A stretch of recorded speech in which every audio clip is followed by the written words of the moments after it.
The Kari vessel Gentle Dawn tumbled through the void, trailing fire and frozen atmosphere. Inside, Captain Velshaw pressed her trembling hand against the communications panel one last time. Her ship was dying, her people were dying, and the hunters were closing in. "This is the Gentle Dawn to any who can hear," she whispered, her voice breaking. "We are unarmed. We carry refugees, children, elders, the wounded. We meant no harm. We crossed no boundaries, but they hunt us anyway, please. If anyone is listening, please help us."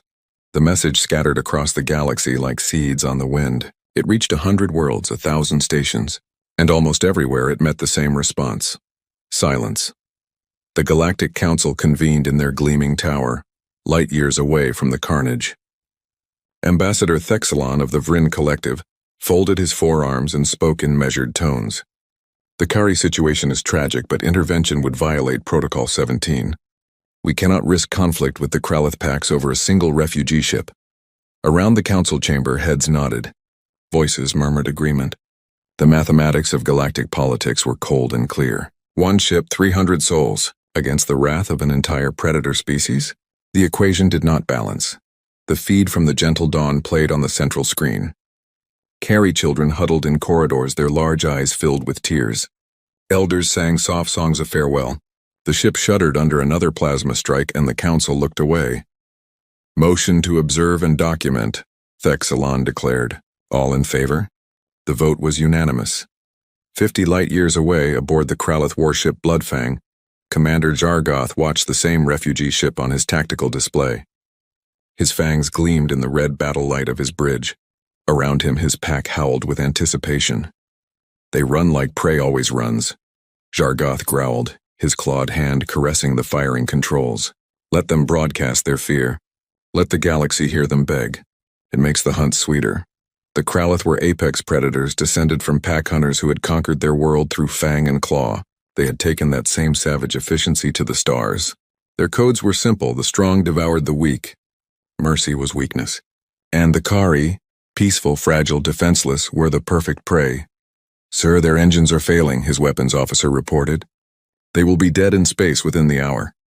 "Good," Jargoth rumbled. "Circle them. Let them watch us. Let them know their end is coming slowly." He leaned back in his command throne, savoring the moment.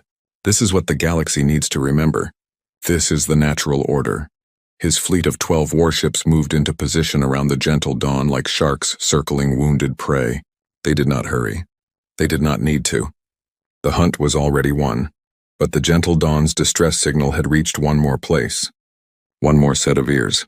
And those ears belonged to Admiral Sarah Chen of the Terran Expeditionary Fleet. Sarah stood on the bridge of the Retribution, humanity's newest dreadnought, when the message came through. The bridge crew fell silent as Velshaw's desperate plea echoed through the speakers. Sarah closed her eyes and saw her own daughter's face, saw every child she had ever known, saw innocence being hunted for sport. "Communications," she said quietly, her voice like steel wrapped in silk. "How far?" 48 light-years, Admiral. At maximum burn, 6 hours. "Navigation," Sarah continued, her eyes opening with fire behind them. "Plot a jump directly into that system. I don't care if we come out of FTL inside their weapons range." Her first officer, Commander Marcus Webb, stepped closer. "Admiral, we haven't received orders from command. The Council hasn't authorized." "I don't give a damn what the Council authorized," Sarah cut him off. The bridge went absolutely silent. "There are children dying out there, Marcus. Children being hunted by predators for fun. And you want me to wait for a committee to debate it?" She turned to face her crew. Every eye was on her. "My grandmother told me a story once. About a time before spaceflight, when humans saw other humans suffering and asked themselves a question. What would I want someone to do if that was me? If that was my family?" Sarah's hand came down on the command console like a judge's gavel. "We're humans. We're from Earth. A world that tried to kill us every single day until we learned to fight back. We learned to be strong so we could protect the weak. We learned to be fierce so we could stand against the cruel. And we sure as hell didn't claw our way off a Deathworld just to become the kind of people who ignore a cry for help." She looked at each of them in turn. "I'm not asking for permission. I'm not debating. The Retribution is going. Any ship that wants to follow us is welcome. Any ship that doesn't can explain to their grandchildren why they stayed behind." The bridge erupted, not with doubt but with affirmation. Engines answering full military power, Admiral. Weapon systems charging. Jump coordinates locked. Around the Retribution, the rest of the Terran fleet came alive. Lights blazed across hulls. Engines roared to life. Within 3 minutes, 12 human warships were burning across space at speeds that made other species nervous. Sarah Chen stood at the center of her bridge, watching the stars blur past, and spoke words that would echo across the galaxy for generations. When someone cries for help and we hear them, their nightmare ends. And their enemies? Their nightmare just began. The Retribution jumped to FTL, and the galaxy would never be quite the same again. The Kraloth fleet circled the dying Gentle Dawn like vultures around Carrion. Inside the refugee ship, Captain Velsha held a Kari child in her arms, singing the old songs of her people, the songs they sang when the end came. "Captain," her sensor officer whispered, his voice hollow with despair. "They're charging weapons. This is it." Velsha closed her eyes and held the child tighter. At least it would be quick. At least the children would not suffer long. On the Bloodfang, Commander Zargoth raised his claw toward the firing controls. His pack howled in anticipation. This was the moment, the kill, the proof of dominance. He began to lower his hand, and space itself screamed. 12 human ships tore out of FTL space like bullets through paper. They didn't emerge at a safe distance. They didn't request permission to enter the system. They materialized directly inside the Kraloth formation, so close that the wash from their FTL drive sent 2 Kraloth ships spinning. Admiral Sarah Chen's voice cut across every frequency in the system. It was calm, terribly, dangerously calm. "This is Admiral Sarah Chen of the Terran Expeditionary Fleet to Kraloth vessels. You are targeting unarmed refugees. You have 5 seconds to power down your weapons and withdraw. 5, 4, 3, Zargoth snarled in fury. "How dare they? We claimed this prey. Fire on the human ships. Teach these upstarts their place." The Bloodfang's plasma cannon swiveled toward the Retribution. Sarah never reached 0. "Weapons free," she said quietly. "Show them what Deathworlders do to bullies." The human fleet opened fire, and the Kraloth learned their first lesson. Humans didn't fight like the other species. They fought like Earth had taught them to fight. Viciously. Efficiently. Without hesitation. The Retribution's railguns spoke first. Tungsten slugs accelerated to a fraction of light speed, hammered into the Bloodfang's shields. Each impact hit with the force of a small nuclear weapon. Kraloth shields, designed to withstand standard plasma fire, shattered like glass under the kinetic assault. "Impossible," Zargoth roared as his ship shuddered. "Nothing penetrates our shields that easily." "They're not using energy weapons," his tactical officer shouted over the alarms. "They're throwing metal." Just metal, but the mass, the speed. Another volley struck home. The Bloodfang's armor buckled. Systems failed. The mighty predator ship that had terrorized a dozen species suddenly found itself fighting for survival. Around the battlefield, the rest of the Kraloth fleet fared no better. Human ships moved like sharks, like wolves, like the apex predators Earth had created. They used tactics the Kraloth had never seen. Tactics born from a world where everything wanted to kill you and only the clever survived. The human destroyer.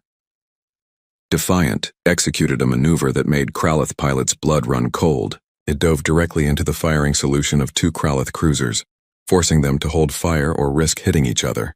In that moment of hesitation, the Defiant gutted both ships with precision missile strikes and was gone before they could respond. "They fight like a pack," a Kraloth weapons officer whispered in dawning horror. "They coordinate like hunters. But they're so fast. So precise." The human frigate Indomitable showcased another Earthborn tactic, ramming. When a Kraloth destroyer tried to flee, the Indomitable burned every reserve it had and slammed into the enemy ship's engines at full speed. Both ships tumbled away damaged, but the Kraloth vessel was crippled. The Indomitable was already maneuvering for its next target. On the Retribution's bridge, Sarah watched the tactical display with cold satisfaction. "Target their command ship. I want to talk to whoever thought hunting refugees was sporting." The Retribution turned its full attention on the Bloodfang. Railgun fire, missile salvos, laser batteries that could carve through asteroids. The Kraloth flagship's shields failed, then its armor, then its superstructure began to break apart. Jargoth clung to his command throne as his ship died around him. Fires raged. Systems exploded. His pack, his mighty pack, was screaming in terror. The hunters had become the hunted, and they did not know how to cope with it. "Commander, we need to retreat," his first officer begged. "We are Kralith," Jargoth roared. "We do not flee from—" The Retribution's main cannon spoke. A lance of coherent light punched through what remained of the Bloodfang's armor and severed the ship in two. Emergency bulkheads slammed shut. Half of Jargoth's crew died in seconds as the void claimed them. Sarah's voice came through the emergency channel, still calm, still terrifyingly controlled. "You're still alive, Commander. That was intentional. I'm giving you what you never gave the Gentle Dawn, a chance. Order your fleet to stand down, now." Jargoth looked at his tactical display. 7 of his 12 ships were crippled or destroyed. The humans had lost nothing. Not one ship. They hadn't even been damaged.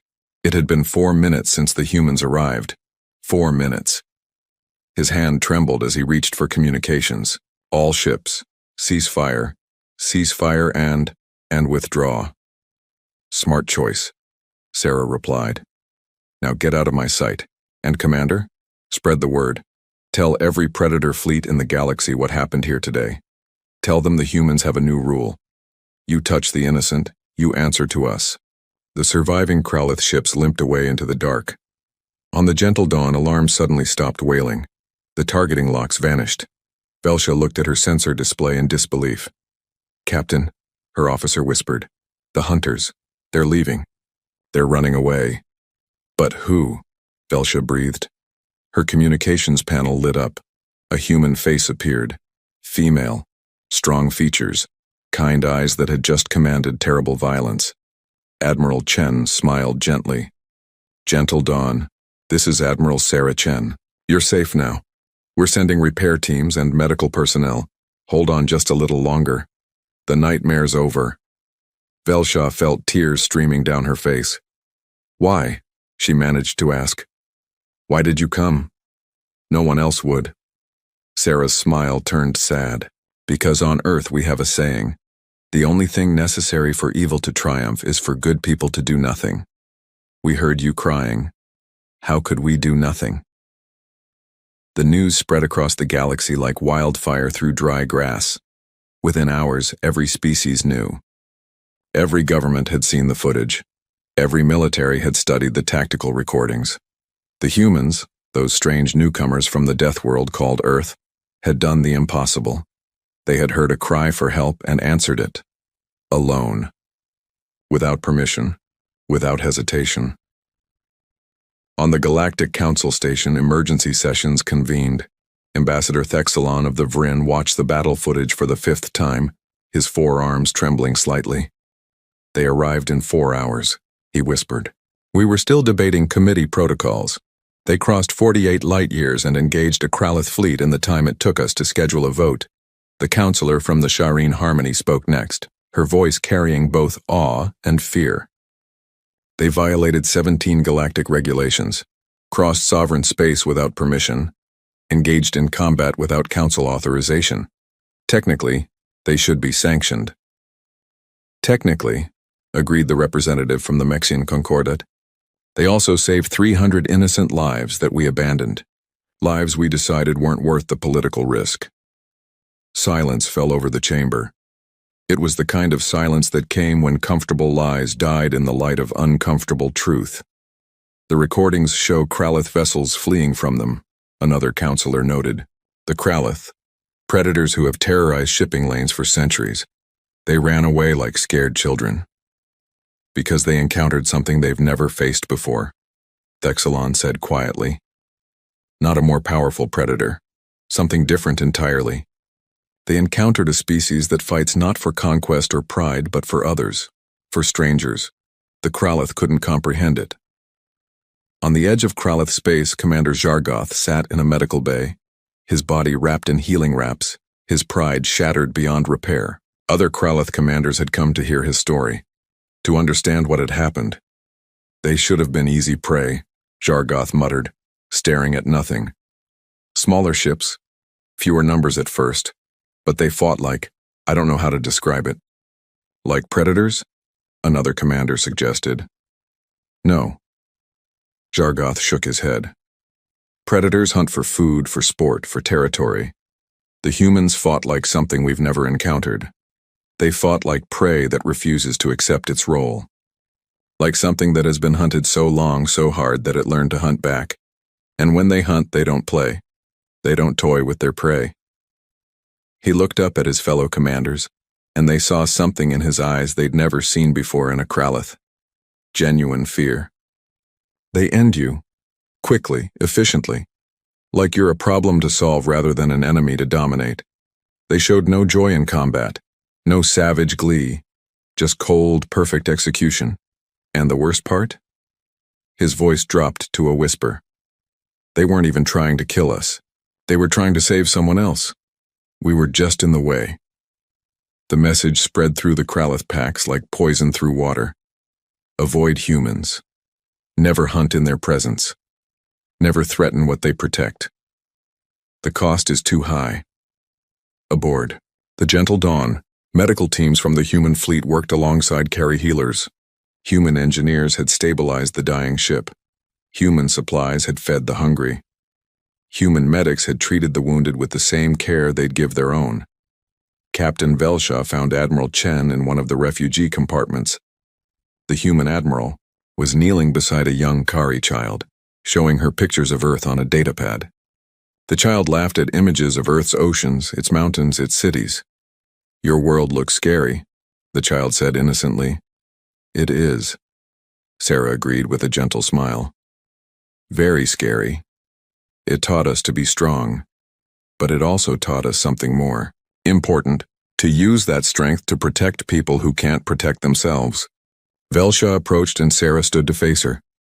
The carry captain held out her hands in the gesture of deepest gratitude, and tears fell freely down her face. You saved us.